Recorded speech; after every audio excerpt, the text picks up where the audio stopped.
Bonjour, shalom.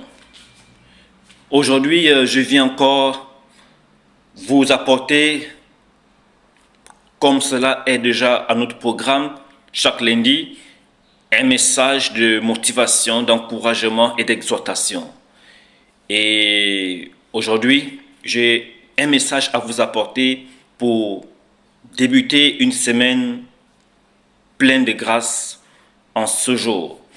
Et le message que je vous apporte aujourd'hui est de vous dire vraiment de changer votre système de pensée. La Bible nous dit, mes pensées ne sont pas vos pensées.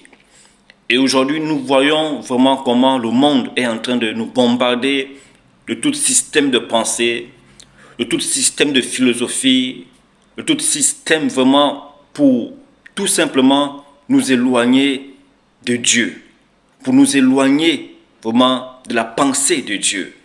Et vraiment, l'ennemi travaille en injectant tellement de pensées dans les vies des gens. Et par ce message, je viens ici vous dire vraiment, ne vous conformez pas à ce système de pensée. Ne vous conformez pas à ce système de pensée. Dieu veut que nous puissions nous connecter à lui. Dieu veut que nous puissions épouser sa pensée. Dieu veut que nous puissions vivre avec sa pensée. Vraiment, c'est ce que Dieu veut.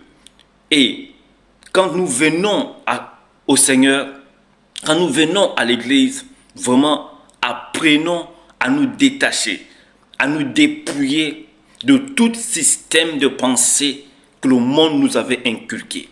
C'est pourquoi la parole de Dieu, elle est importante pour la méditer, afin de nous dépouiller de systèmes de pensée qui ne glorifient pas Dieu, qui ne s'alignent pas à la pensée de Dieu, qui ne s'alignent pas à la pensée de Christ, qui ne s'alignent pas à la pensée de l'éternité.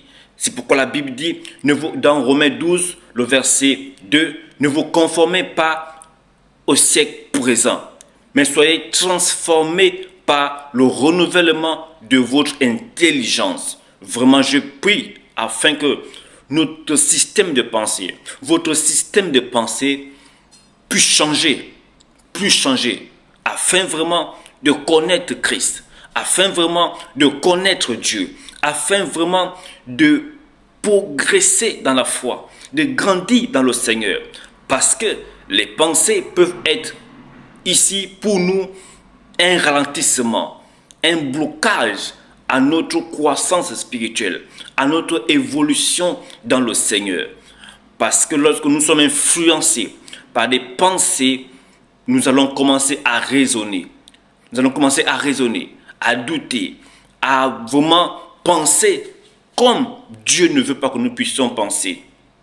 Vraiment, et ce matin, je viens ici vous dire et vous encourager vraiment à ne pas vous conformer au système de pensée de ce monde.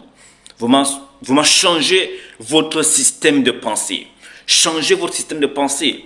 Vraiment, ne vous conformez pas aux pensées de ce monde. Ne vous conformez pas au système de ce monde. Ne vous conformez pas au mode de fonctionnement de ce monde qui ne glorifie pas Dieu surtout, qui n'honore pas Dieu surtout. Vraiment, alignez-vous à toujours rechercher la pensée de Dieu. Alignez-vous à toujours connaître la pensée de Dieu dans vos vies, dans l'église. Ne faites pas les choses dans l'église comme le monde. Non, faites les choses selon ce qui est conforme à la pensée de Dieu, selon ce qui est conforme à la vision de Dieu, selon ce qui est conforme à la direction divine, selon Dieu. Vraiment que par ce message, tu sois encore encouragé afin de sortir de ce piège que l'ennemi est en train d'infiltrer à beaucoup dans l'église, dans le monde, à beaucoup. Vraiment, que sa grâce t'accompagne, que sa faveur soit sur ta vie, vraiment, et que tu débutes une semaine agréable, une semaine comblée, que Dieu te bénisse, vraiment. Shalom, bye bye, au revoir.